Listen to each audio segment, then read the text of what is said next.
நீங்க வந்து இதுக்காகவே ரிசர்ச் பண்ணீங்களா இல்ல லைக் வேற ஏதாவது பார்த்துட்டு இருக்கும்போது நியூஸ் பேப்பர்ல இந்த மாதிரி பார்த்து அந்த மாதிரி ஒரு இல்ல இதுல இப்போ நான் நிறைய சிவில் சர்வீஸ் அல்லது குரூப் 1 எக்ஸாம் எழுதுறவங்க எல்லாம் நிறைய நண்பர்கள் என்கிட்ட இருந்தாங்க.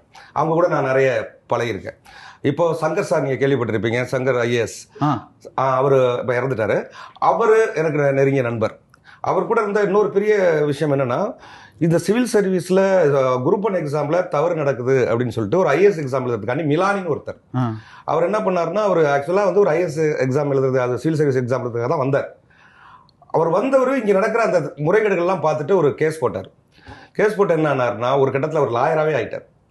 இது அதுக்காண்டி மீண்டும் மீண்டும் அவர் ஆள் வச்சு போராட முடியாம இவரே அதை லாயரா போய் இதாக போய் கடைசி நேரத்தில் இப்போ லாயராகவே மாறிட்டார்.